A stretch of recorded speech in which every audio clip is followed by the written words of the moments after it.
Ma sœur m'a rayé de sa vie pour impressionner la famille de son petit ami, alors j'ai supprimé son inscription à l'e-bag. Son conte de fées touche désormais à sa fin. Je m'appelle Donna, j'ai 32 ans, je vis à Portland et je dirige une petite entreprise d'entretien résidentiel de bac. Ce n'est pas un métier prestigieux, pas de gratte-ciel, pas de bureau chic, pas de costume de créateur, mais c'est une affaire que j'ai bâtie de toutes pièces après près de 10 ans de labeur acharné. J'en suis fier, même si ce n'est pas le cas de tout le monde dans ma famille. Tout s'est joué ce fameux Thanksgiving, un jour censé être placé sous le signe du partage, mais qui s'est transformé en révélateur de la place que j'occupe réellement dans le cœur de ceux que je croyais être mes plus proches. J'avais terminé une longue intervention chez un client, quittant la maison alors que le crépuscule s'installait. Sur le chemin du retour, je me sentais apaisé. L'entreprise était fermée pour les fêtes. Mes employés avaient reçu leur prime et j'avais acheté une bonne bouteille de vin rouge chez un caviste réputé à apporter pour le dîner en famille. Depuis le décès de mon père, ma mère organisait, chaque Thanksgiving, un grand festin où tout le monde se retrouvait. Je n'avais jamais manqué un seul rendez-vous. Mon téléphone s'est mis à vibrer, c'était ma mère, Hélène. J'ai répondu, toujours souriante. « Salut, maman, je rentre à la maison. Tu veux que j'apporte une tarte aux pommes ou de la purée pour cette année ?» Un silence anormalement long a suivi. Puis sa voix s'est élevée, légèrement tremblante, « Donna, il faudrait que je te dise quelque chose, et j'espère que tu comprendras. » J'ai froncé les sourcils. « Qu'est-ce qui se passe, maman ?» Elle a pris une inspiration avant d'ajouter, « Je pense qu'il vaudrait mieux que tu n'assistes pas à Thanksgiving cette année. » J'ai failli relâcher la pédale d'accélérateur tant la surprise était forte. « Comment ça ?» Elle m'a expliqué que Mason, le petit ami de Britney, allait venir avec ses parents. Ils sont avocats, des gens très traditionnels. Britney voulait que tout soit un peu plus formel cette année. Je serrais le volant à m'en faire blanchir les jointures, le cœur battant. « Tu veux dire que je ne suis pas la bienvenue ? Je ne fais pas partie de la famille ? » Ce n'est pas ce que je voulais dire, Donna, bien sûr que tu es de la famille, mais... Britney pense que tu pourrais donner une mauvaise impression. À cause de mon métier de technicienne bac ? Parce que je n'ai pas fait de grandes études ? Je n'ai pas pu m'empêcher de l'interrompre, la voix déjà tremblante. Donna, ne rends pas ça plus difficile. Elle a soupiré, avec ce ton doux et las dont je commence à connaître le présage, celui qu'elle prend juste avant de dire l'irréparable, tout en espérant que je ravale tout sans protester. J'ai ravivé la rancœur au fond de ma gorge. Tu te souviens qui a payé les frais de scolarité de Britney ? C'est moi qui ai financé ses 4 années d'études à New York. Je n'ai jamais raté un échéancier. Je lui ai offert un avenir que je n'ai jamais eu. Ma mère est restée silencieuse, puis a murmuré faiblement, « Ce n'est qu'une soirée, Donna. On se verra une autre fois. Peut-être pour un brunch. » J'ai raccroché. Je n'ai pas pleuré. Je suis juste resté, les mains crispées sur le volant, vidé, comme si on venait d'arracher une partie de moi dont j'ignorais l'existence. 1 heure plus tard, assise seule dans mon appartement, un message de ma cousine est arrivé. « Je pensais que tu devais le savoir, Britney a dit à sa mère qu'elle avait honte de toi. Elle ne veut pas que la famille de son copain sache qu'il y a quelqu'un dans sa famille qui travaille de ses mains. » J'ai relu la phrase en boucle, le téléphone si fermement serré que mes doigts ont laissé une marque sur l'écran. Britney, la sœur qui autrefois me voyait comme son héroïne parce que je lui avais offert son premier ordinateur portable à 18 ans, la même à qui j'avais traversé 3 pâtés de maison sous la neige pour payer son loyer à temps, aurait désormais honte de moi. Ce soir-là, je le savais, assis seul avec mon vin, alors que toute la famille trinquerait et rirait ensemble autour de la grande table, personne ne remarquerait mon absence, personne ne se demanderait où j'étais, il ne m'avait jamais vraiment vu, en réalité. Le lendemain matin, je m'en souviens encore. Le soleil timide d'hiver filtrait par la fenêtre de la cuisine, indifférent au reste. J'ai bu mon café, froid, dans un silence pesant. Mon téléphone, posé sur la vieille table en bois, demeurait muet. J'aurais dû préparer un dessert, choisir une jolie robe, me préparer à rire avec ma famille comme chaque année. Mais cette année, il ne restait que le vide. Sans réfléchir, je faisais défiler les réseaux sociaux. Jusqu'à tomber sur une publication de Britney elle-même. On la voyait au centre du salon de maman, radieuse dans une robe rouge, la main dans celle de Mason. La table derrière eux était dressée à la perfection, fleurs fraîches, bougies, rien ne manquait. En légende, un chaleureux Thanksgiving entouré de ceux qui comptent le plus. Je n'apparaissais pas sur la photo, pas un mot ni la moindre question sur mon absence. Au moment même où je reposais ma tasse, mon téléphone vibra de nouveau. C'était Madison, ma cousine, la seule qui m'appelait encore pour autre chose qu'un service. « Est-ce que tu vas bien ?» fut son premier message, suivi d'un second, « Je crois que tu dois la prendre, même si c'est douloureux. » Britney a dit à tout le monde qu'elle ne voulait pas que la famille de son copain sache qu'elle vient d'un milieu modeste. Elle a dit, « Si Donna vient, ils penseront qu'on vit dans un garage. » Je suis resté figé, relisant ces mots, espérant avoir mal compris, priant pour que Madison plaisante cruellement, mais au fond de moi, je savais que c'était exactement le genre de choses que Britney pouvait dire. Ce n'était pas la première fois qu'elle se montrait distante à l'égard de mon métier. Un jour, alors que je lui rendais visite dans son dortoir, habillée de mon uniforme poussiéreux après une intervention, elle s'était empressée de m'attirer dans un coin pour chuchoter, « Tu pourrais changer de haut. Ici, tout le monde est en droit. Ce n'est pas très présentable. » J'avais laissé passer. J'ai toujours tout laissé passer. Je pensais qu'elle était juste jeune, un peu embarrassée. Je croyais qu'elle grandirait, qu'elle finirait par comprendre que la valeur d'une personne ne se mesure pas à la rigidité d'un col de chemise. Mais je m'étais trompé, depuis le début. J'avais payé ses études à Columbia depuis le premier jour. Chaque semestre me coûtait plus de 18 000 $. Je multipliais les heures supplémentaires, renonçais à mes vacances, refusais les jours de congé juste pour m'assurer que ma sœur ne manque jamais d'argent pour la fac, les livres ou le logement. Je n'ai jamais exigé de remerciements, je n'avais pas besoin de carte de vœux, je pensais simplement qu'en lui offrant la chance d'un avenir solide, j'aurais au moins ma place à la table familiale. Mais pour Britney, je n'étais pas quelqu'un à présenter, pas quelqu'un qui comptait. J'ai refermé mon téléphone, le cœur battant à tout rompre, colère, honte, tristesse, déception, tout se mêlait en moi comme une tempête sans issue.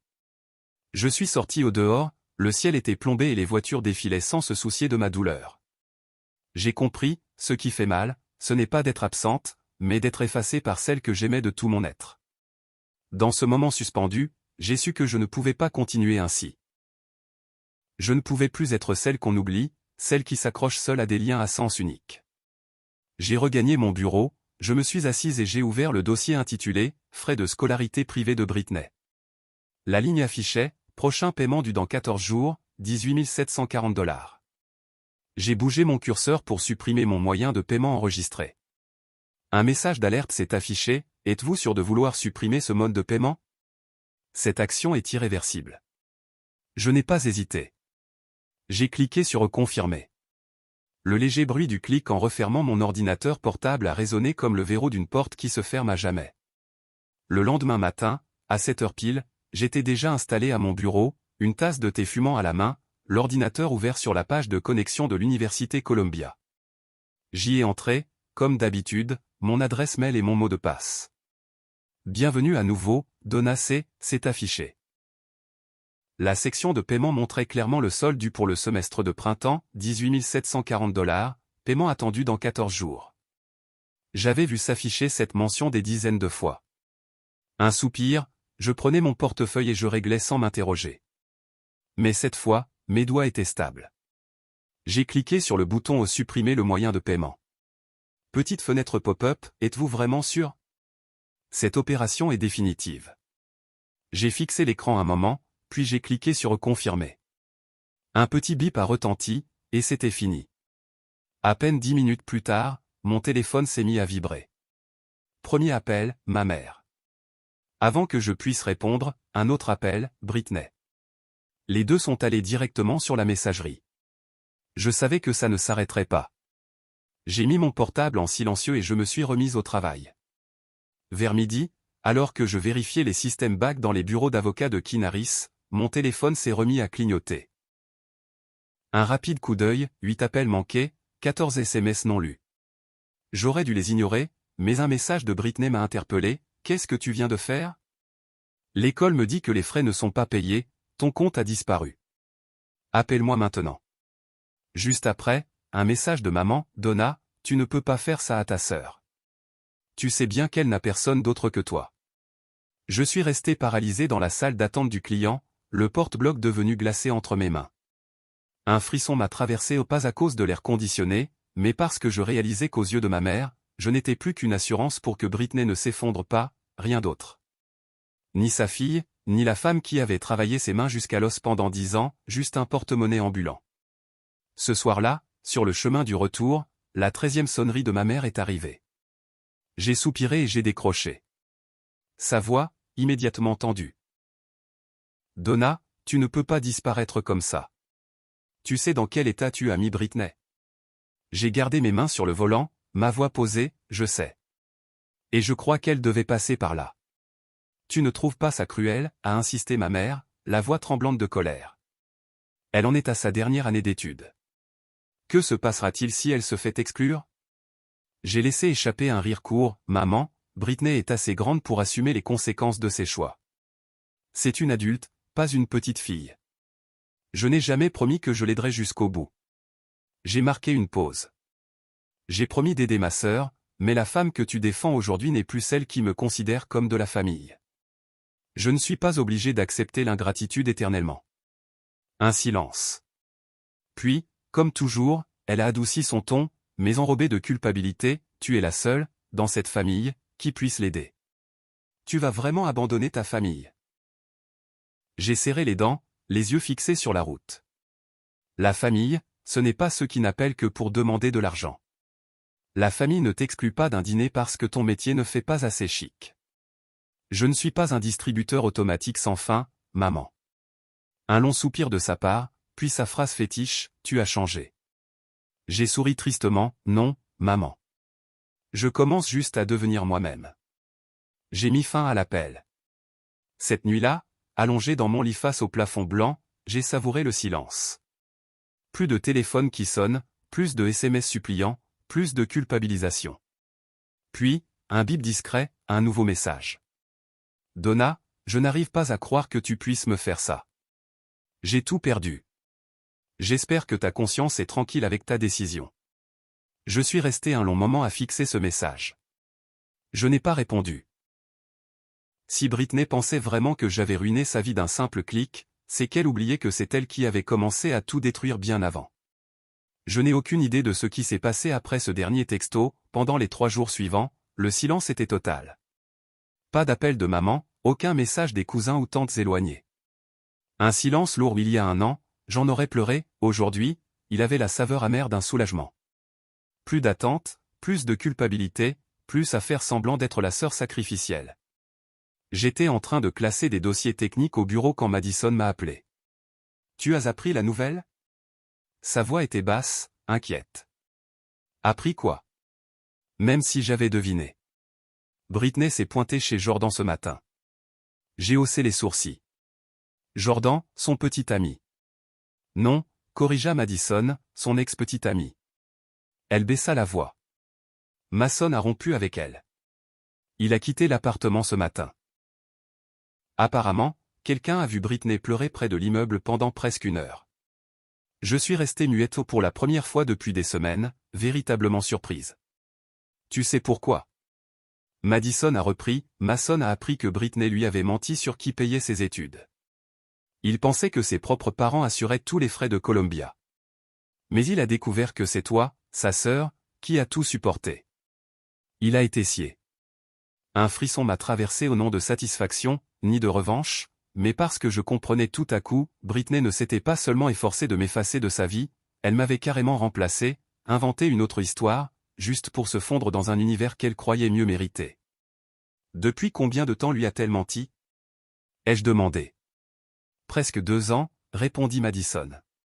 Mason se sent comme s'il avait vécu dans une histoire où le personnage principal n'a jamais existé. Plus tard, j'ai reçu un mail du bureau des étudiants de Columbia, veuillez noter que le moyen de paiement principal a été supprimé du compte étudiant de Britney Callegois. Sa situation financière est non résolue. Merci de mettre à jour un mode de règlement avant le 10 janvier pour éviter la désinscription. Je n'ai pas transféré ce mail à ma mère, ni appelé Britney. Je l'ai simplement refermé. Mais évidemment, Britney s'est rapprochée de Mason. Ils se sont retrouvés ce soir-là dans un café du quartier Belmont. Je n'y étais pas, mais Madison connaissait quelqu'un qui y travaillait, et la rumeur s'est propagée. Mason était déjà là lorsque Britney est arrivée, avec 15 minutes de retard, m'a raconté Madison, la voix partagée entre la compassion et la gêne. Elle avait mis une robe en soie, maquillage impeccable, comme pour sauver une dernière apparence de perfection. Mais Mason ne lui a laissé guère l'occasion de parler. Il a demandé frontalement. « Pourquoi tu ne m'as pas parlé de Donna ?» J'ai imaginé la scène, Britney, crispée, les mains nouées sous la table.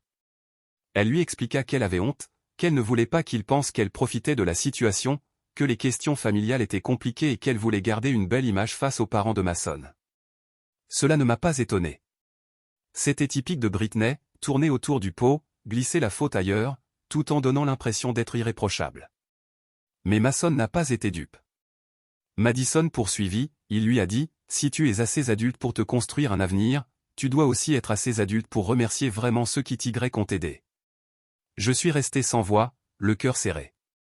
Je ne savais pas ce qui me touchait le plus, la tristesse de voir Britney dans cet état, ou l'étrange fait qu'enfin, quelqu'un à l'extérieur de la famille dise tout haut ce que moi je n'avais jamais su formuler. Mason a ajouté. Je ne peux pas aimer quelqu'un qui a honte des siens. Si aujourd'hui tu rejettes ta sœur, demain ce sera peut-être moi. Je me suis adossé à ma chaise, les yeux fermés. Britney avait perdu son inscription. Elle venait maintenant de perdre son couple et le plus triste, c'est qu'elle ne comprenait toujours pas pourquoi le monde s'écroulait autour d'elle. 3 jours plus tard, j'ai reçu un deuxième email de Columbia, ceci est votre dernier avertissement. Si la scolarité n'est pas réglée avant le 10 janvier, l'étudiante Britney Callegois sera automatiquement désinscrite pour le semestre de printemps.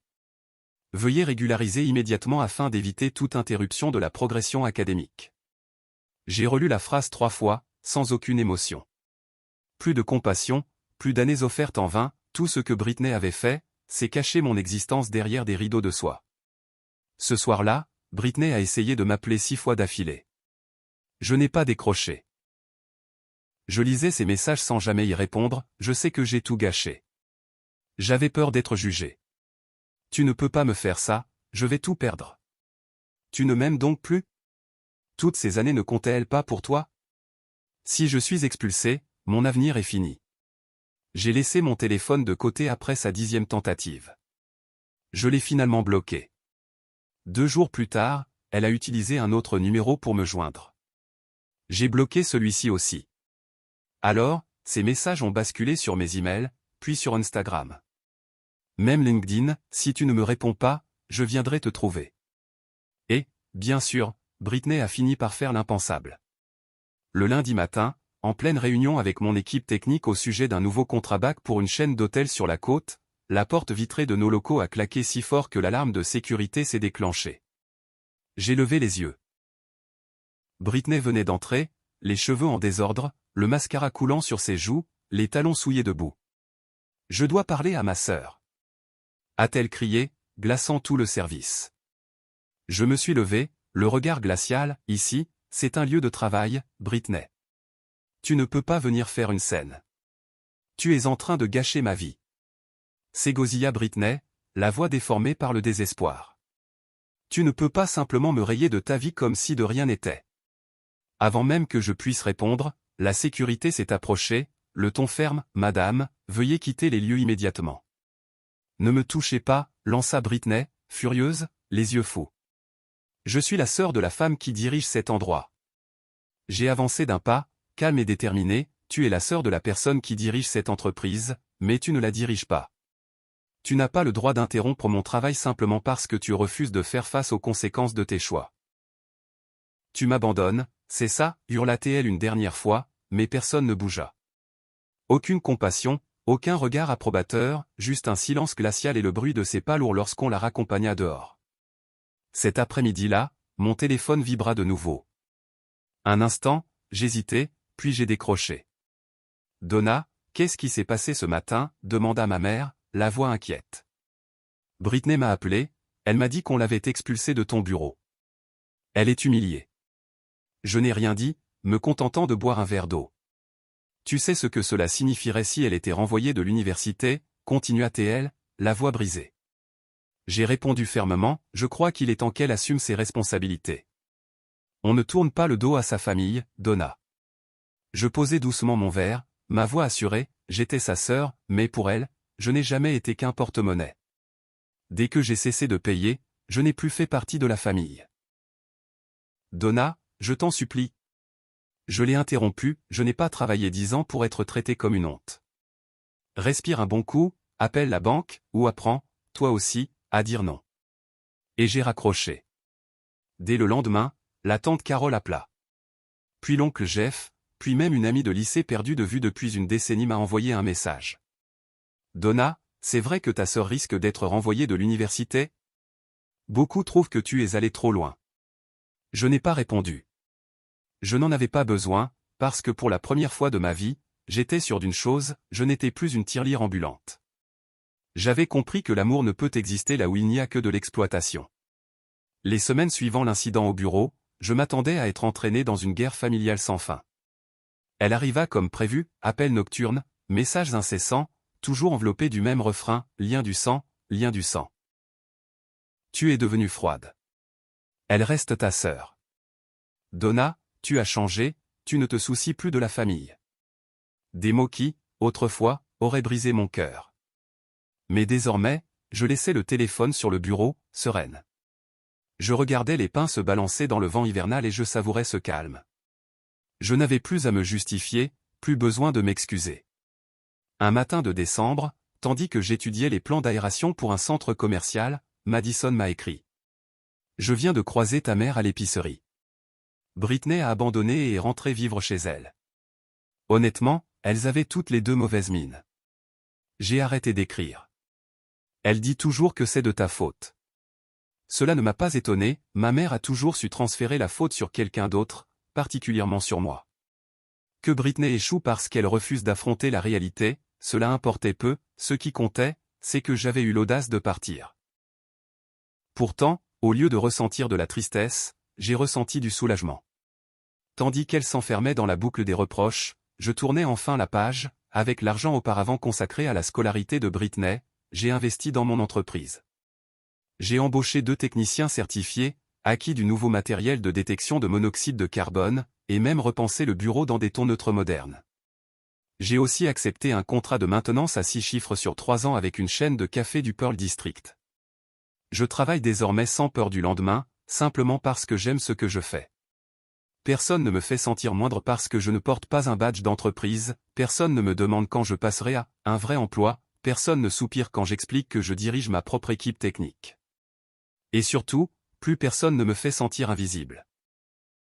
Le soir de Noël, je me suis assise seule, emmitouflée dans mon pull vert mousse, fatiguée d'une longue journée. Dehors, les lumières des voisins scintillaient, et les cloches de l'église résonnaient à peine. Je me suis servi un verre de vin blanc, m'apprêtant à regarder une comédie douce. Mon téléphone s'est allumé, un message de maman. Donna, Noël n'est pas le même sans toi. Tu nous manques. Appelle-moi. Je suis resté longtemps à lire ce message. Quelques secondes, peut-être toute une vie. J'ai pensé à tous ces Noëls passés, où c'était toujours moi qui amenais le sapin, qui enveloppait les cadeaux, qui payait le dîner alors que j'aurais pu dépenser cet argent pour moi. Mais tous mes efforts ne suffisaient jamais, je n'étais jamais assez présentable pour la famille. J'ai doucement supprimé le message. Pas parce qu'il ne me manque pas, ni par manque d'amour, mais parce que, pour la première fois, j'avais appris à m'aimer davantage moi-même que des gens qui ne m'avaient jamais réellement reconnu à ma juste valeur. Je n'attends pas que Britney change, ni que ma mère s'excuse. Je souhaite simplement vivre une vie où je n'ai pas besoin de permission pour exister. Quelques semaines après Noël, tandis que la pluie froide du Nouvel An s'abattait sur Portland, j'ai reçu une lettre manuscrite d'une personne à laquelle je m'attendais le moins, ma grand-mère, Evely Calégua. Elle ne vivait plus avec la famille depuis le décès du grand-père, installée à Salma, à presque 3 heures de route. Je la voyais rarement, mais elle avait toujours été la seule à ne jamais me juger pour mon métier ni mon mode de vie.